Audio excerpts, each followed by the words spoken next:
नमस्कार विद्यार्थियों, ऑनलाइन कक्षाओं में आपका स्वागत है। हम अध्ययन करें कक्षा 9।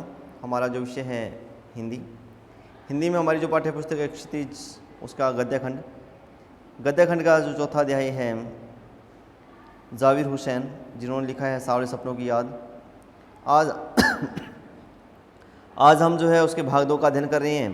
पहले भाग 1 के अंतर्गत हमने पढ़ा था कि किस प्रकार से उनके जो मित्र हैं, जो पक्षी वैज्ञानिक थे सालिम अली, उनकी मृत्यु के तुरंत बाद इन्होंने डायरी शैली में ये संस्मरण लिखा है। और उसके बाद में ये कृष्ण जो लीला है, तो उसका उदाहरण देते हैं। वो कहते हैं कि क्या ऐसा हुआ था कि कृष्ण ने जो वृंदावन में रासलीला रची हो और जो चंचल गोपियों से शरारत की हो, उनको निशाना बनाया हो, और कब उन्होंने मक्खन से भरे हुए बर्तन फोड़े थे, और कब दूध और छाली से अपने मुंह में भरे थे, और कब वाटिका में उन्होंने छोटे छोटे किंतु घने पेड़ों की छांव में विश्राम किया था, और कब दिल की धड़कनों के एकदम से तेज करने वाले अंदाज में बांसुरी बजाई थी। और लेखक कहता है कि पता नहीं कब वृंदावन की जो पूरी दुनिया है संगीतमय हो गई थी, और कहता है कि यह सब कुछ हुआ था या भी नहीं हुआ था। तो संशय इसमें कर रहा है, लेकिन बाद में कहता है कि लेकिन कोई आज भी वृंदावन जाए तो नदी का सावला पानी उससे पूरी घटनाक्रम को याद दिला देता है। पहले तो वो संशय पैदा कर रहा है, उस भ्रम पैदा कर रहा है कि क्या पता ऐसा हुआ था या नहीं हुआ, लेकिन बाद में वो बात को परिपुष्ट करते हुए कहता है कि वृंदावन में अगर कोई जाता है तो वहाँ पे नदी का जो सांवला जल है ना, उसको देखकर, यमुना नदी का काला पानी है, उसको देखकर उस समय की जो घटनाक्रम उसको याद कर सकता है। और हर सुबह जो सूरज से निकलने वाली जो पहली जो किरण है, जब वह पतली गलियों में जाती है तो उत्साह भर देती है, और जब नदी की ओर बढ़ती है तो ऐसे लगता है कि जैसे भीड़ को चीरकर सामने से कोई आने वाला है और बंसी की आवाज़ से हर किसी को मंत्रमुग्ध कर देगा। और हर शाम सूरज ढलने से पहले जब वाटिका का माली जो सैलानियों को हिदायत देता है, हिदायत मतलब कि सलाह देता है या कहता है, तो वैसे कुछ क्षणों में वो कहीं से आ जाएगा और संगीत का जादू जो वाटिका में पूरे माहौल में छा जाएगा। और वृंदावन कभी कृष्ण की बांसुरी के जादू से खाली हुआ है क्या? अब लेखक कहते हैं कि क्या जो वृंदावन है कभी कृष्ण की जो बांसुरी है उसके जादू से खाली हुआ है क्या? अर्थात नहीं हुआ। अब मिथकों की दुनिया में इस सवाल का जवाब तलाशने से पहले एक नज़र कमज़ोर काया वाले उस व्यक्ति पर डाली जाए जिसे हम सालिम अली के नाम से जानते हैं। अब देखिए, लेखक जो है हर प्रकार से उदाहरण देते हुए अपनी बात को परिपुष्ट करता है। अब मिथक कहते हैं कि जो कयास कह सकते हैं या हमारी जो द्वारा सोची गई बातें हैं या सुनी गई बातें हैं। तो लेखक कहता है कि उन सवालों का जवाब हम तलाशें उससे पहले एक नज़र जो है कमज़ोर काया वाले, अब कमज़ोर शरीर वाले उस व्यक्ति पर नज़र डालते हैं जिनका नाम है सालिम अली। उम्र को शती तक पहुँचने में थोड़े ही दिन तो बच रहे थे। शती मतलब 100 वर्ष। संभव है कि लंबी यात्राओं की थकान ने उनके शरीर को कमज़ोर कर दिया हो।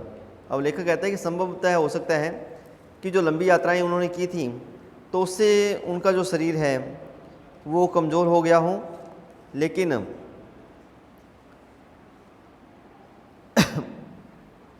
बीमारी जो है कैंसर जैसी जानलेवा बीमारी उनकी मौत का कारण बनी हो, ऐसा नहीं है। लेकिन अंतिम समय तक मौत उनकी आंखों में से वह रोशनी छीनने में सफल नहीं हुई जो पक्षियों की तलाश और उनकी हिफाजत के प्रति समर्पित थी। अब लेखक कहता है कि संभव है कि लंबी यात्राओं की थकान ने उनके शरीर को कमज़ोर कर दिया हो और कैंसर जैसी जो जानलेवा बीमारी है उनकी मौत का कारण बनी हो। लेकिन लेखक कहता है कि अंतिम समय तक उनकी आंखों में एक रोशनी थी जो पक्षियों की तलाश और उनकी हिफाजत के प्रति समर्पित थी। सालिम अली की आंखों पर चढ़ी दूरबीन उनकी मौत के बाद ही तो उतरी थी। अब देखिए, सालिम अली जो है ना एक पक्षी विज्ञानी थे, हमने पढ़ा है पहले भी। पक्षियों की तलाश करते थे, उनकी हिफाजत के प्रति ये समर्पित थे। तो लेखक कहते हैं कि कैंसर था उनको, लेकिन फिर भी उनके अंदर जो जीने की इच्छा है, जो जिज्ञासा है वो कम नहीं थी, उत्साह कम नहीं था।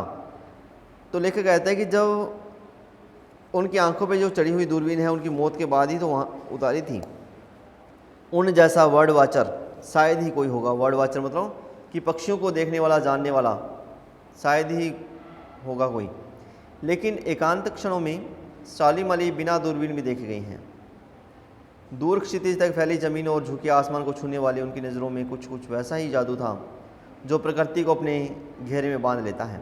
अब देखिए लेखक किस प्रकार से स्मृति के संस्मरण के आधार पर उनके बारे में बता रहा है कि सालिम अली जो है जब एकांतिक क्षणों में होते थे तभी दूरबीन जो है उनसे दूर रही है, बाकी अन्यथा जो है उनके आंखों पे दूरबीन ही चढ़ी रहती थी, अर्थात वो पक्षियों को ही देखते रहते थे। दूर क्षितिज तक फैली ज़मीन और झुके आसमान को छूने वाली उनकी नज़रों में कुछ वैसा ही जादू था जो प्रकृति को अपने घेरे में बांध लेता है।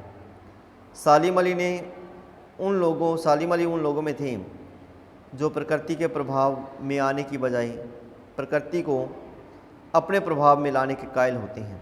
अब देखिए लेखक कहता है, वाजिद साहब कह रहे हैं कि इसमें, जाबिर हुसैन साहब कह रहे हैं कि इसमें जो सालिम अली है ना, तो वे प्रकृति से प्रभावित नहीं हुए थे, बल्कि प्रकृति को वो अपने प्रभाव में लाने के कायल थे कि प्रकृति उनसे प्रभावित हो। उनके लिए प्रकृति में हर तरफ एक हंसती खेलती रहस्य भरी दुनिया पसरी थी। यह दुनिया उन्होंने बड़ी मेहनत से अपने लिए गढ़ी थी। इनके गढ़ने में उनकी जीवन साथी तहमीना ने काफ़ी मदद पहुंचाई थी। और उनकी जो जीवन साथी यानी कि जो अर्धांगिनी कह सकते हैं, जो पत्नी थी तहमीना, तो वह भी सहयोगी रही हैं। तहमीना स्कूल के दिनों में उनके सहपाठी रही थी। अब अपने लंबे रोमांचकर जीवन में ढेर सारे अनुभवों को मालिक सालिम अली एक दिन केरल के साइलेंट वैली को रेगिस्तानी हवा के झोंकों से बचाने का अनुरोध लेकर चौधरी चरण सिंह से मिले थे। अब एक लंबा रोमांचकारी समय था जो जीवन था उनका, और काफ़ी जो अनुभव है उनके आधार पे जो सालिम अली हैं वे एक दिन केरल की जो साइलेंट वैली जो है, जो रेगिस्तानी हवाओं के झोंकों से इधर उधर खिसक जाती है, तो उसको बचाने का अनुरोध लेकर चौधरी चरण सिंह से मिलने गए। वे उस समय प्रधानमंत्री थे। चौधरी साहब गांव की मिट्टी पर पड़ने वाली पानी की पहली बूंद का असर जानने वाले नेता थे, यानी कि ये किसान परिवार से थे, धरती से जुड़े हुए थे। पर्यावरण के संभावित खतरों का जो चित्र सालिम अली ने उनके सामने रखा, उसने उनकी आंखें नम कर दी। अब देखिए किस प्रकार से पर्यावरण में संभावित जो खतरे हैं उसके चित्र को सालिम अली साहब ने चौधरी चरण सिंह जो हमारे प्रधानमंत्री थे उनके सामने रखा, तो उनकी आंखें नम हो गई। आज सालिम अली नहीं हैं, चौधरी साहब भी नहीं हैं, कौन बचा है जो अब सौंधी माटी पर उगी फसलों के बीच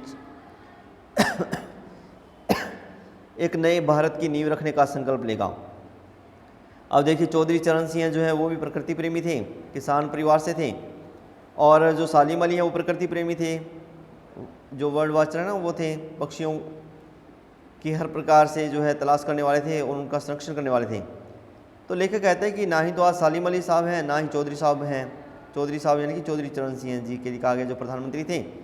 तो वो कहते हैं कि बचा कौन है जो अब सौंधी माटी पर उगी फसलों के बीच एक नए भारत की नींव रखने का संकल्प लेगा?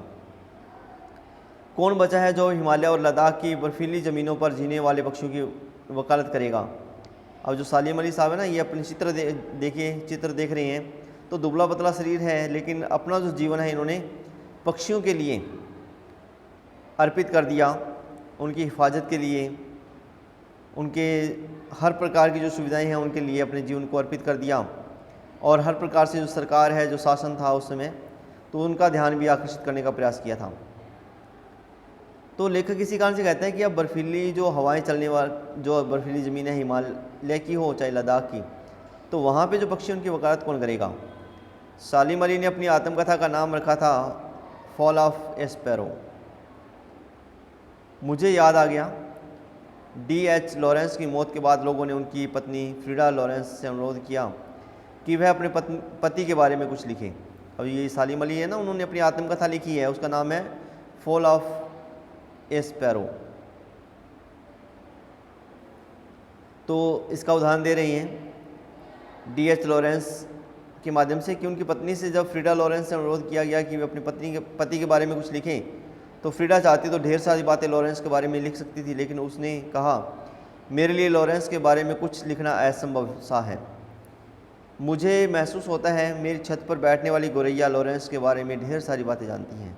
अब देखिए लॉरेंस जो है ना, वो भी प्रकृति प्रेमी थे, वर्ल्ड वॉचर थे, पक्षियों का जो है ख्याल रखने वाले थे। तो इसमें उनकी पत्नी जो लॉरेंस थी, फ्रीडा लॉरेंस, वो कहते हैं कि मेरे से ज़्यादा तो जो मेरी छत के ऊपर बैठने वाली जो गोरैया है वो बता सकती है लॉरेंस के बारे में। मुझसे भी ज़्यादा जानती है। वो सचमुच इतना खुला खुला और सादा दिल आदमी था। मुमकिन है लॉरेंस मेरी रगों में, मेरी हड्डियों में समाया हो। अब देखिए, लेखक कहता है कि हो सकता है कि वो इतना अधिक खुले दिमाग का था, खुले विचारों का था, सादा दिल था आदमी, कि मुमकिन है लॉरेंस मेरी रगों में, मेरी हड्डियों में समाया हो, लेकिन मेरे लिए कितना कठिन है उसके बारे में अपने अनुभवों को शब्दों का जामा पहनाना। अब फ्रीडा लॉरेंस के माध्यम से लेखक कहता है कि फ्रीडा लॉरेंस कहती हैं कि हो सकता है कि वो मेरे प्रत्येक हड्डी में समाया हो, मेरी रगों में लॉरेंस का ही चल रहा हो, ठीक है ना, लेकिन मेरे लिए कितना कठिन है कि उसके जो अनुभव हैं उनके अनुभवों को शब्दों का जामा पहनाना। मुझे यकीन है मेरी छत पर बैठी गोरैया उसके बारे में और हम दोनों ही के बारे में मुझसे ज़्यादा जानकारी रखती है। जटिल प्राणियों के लिए सालिम अली हमेशा एक पहेली बने रहे। बचपन के दिनों में उनकी एयरगन से घायल होकर गिरने वाली नीलेकंठ की वह गोरैया सारी ज़िंदगी उन्हें खोज के नए नए रास्तों की तरफ ले जाती रही। अब देखिए, सालिम अली साहब है ना, पहले प्रकृति प्रेमी नहीं थे, जीव प्रेमी नहीं थे, लेकिन एक बार क्या है कि बचपन में उनकी एयरगन से घायल होकर एक नीलेकंठ वाली जो गोरैया है वो नीचे गिर जाती है और सारी ज़िंदगी उन्हें खोज के नए नए रास्तों की तरफ ले जाती रही। अब वो शायद वो मर गई हो, लेकिन उससे प्रेरणा मिली उनको, सालिम अली साहब को, और उसी दिन से ही उन्होंने जो पक्षियों को बचाने का जो अभियान है वो प्रारंभ कर दिया। ज़िंदगी की ऊंचाइयों में उनका विश्वास एक क्षण के लिए भी डिगा नहीं। वो लॉरेंस की तरह नैसर्गिक ज़िंदगी की प्रतिरूप बन गई थी। अब देखिए, लॉरेंस जो प्रकृति प्रेमी था, उसी प्रकार से जो सालिम अली साहब हैं वे भी नैसर्गिक ज़िंदगी का प्रतिरूप बन गए थे। नैसर्गिक मतलब प्राकृतिक। प्रकृति जिस प्रकार से हमें रखना चाहती है, तो प्रकृति के साथ में किसी प्रकार का छेड़छाड़ न करते हुए नैसर्गिक ज़िंदगी का जो प्रतिरूप है वो बन गए थे सालिम अली साहब। सालिम अली प्रकृति की दुनिया में एक टापू बनने के बजाय अथाह सागर बनकर उभरे थे। अब देखिए, एक छोटा सा द्वीप नहीं था, ये छोटा सा नहीं थे, बल्कि एक अथाह सागर बनकर उभरे थे ये प्रकृति की दुनिया में, कि हर क्षेत्र को इन्होंने छुआ है। जो लोग उनके भ्रमणशील स्वभाव और उनकी यायावरी से परिचित हैं, उन्हें महसूस होता है कि वो आज भी पक्षियों के सुराग में ही निकले हैं। अब देखिए, यायावरी कहते हैं कि घुमंतु प्रवृत्ति जो है। अब ये प्रकृति प्रेमी थे, भ्रमणशील स्वभाव के थे ये, और यायावरी यानी कि एक स्थान से दूसरे स्थान पर ये आगे से आगे बढ़ते रहते थे। लेखक कहता है कि उनकी यायावरी जो प्रवृत्ति है, जो भ्रमणशीलता पूर्ण जो स्वभाव है, अगर उससे परिचित है तो महसूस होता है कि वो आज भी पक्षियों के सुराग में ही निकले हैं। सुराग मतलब कि उनकी जो मधुर आवाज़ है उनको सुनने के लिए निकले हैं, और बस अभी गले में लगी दूरबीन लटकाए अपने खोजपूर्ण नतीजों के साथ लौट आएंगे। अब लेखक कहते हैं कि ऐसा मालूम ही नहीं होता कि वो यहाँ से दुनिया से अलविदा हो चुके हैं, उनका स्वर्गवास हो चुका है। मुझे तो ऐसा लगता है कि वो अभी भी पक्षियों के जो सुराग हैं, यानी कि जो सुंदर राग है, उसको सुनने के लिए निकले हैं, और अपनी दूरबीन को गले में लटकाए हुए जो खोजपूर्ण नतीजों के साथ भी लौट आएंगे। जब तक वो नहीं लौटते, क्या उन्हें गया हुआ मान लिया जाए? मेरी आंखें नम हैं, सालिम अली तुम लौटोगे ना। अब देखिए किस प्रकार से भावुकतापूर्ण जो क्षण है उसका वर्णन लेखक कर रहा है। वो कहते हैं, जो लेखक है वो कह रहा है कि जब तक वो नहीं लौटते, क्या उन्हें गया हुआ मान लिया जाए?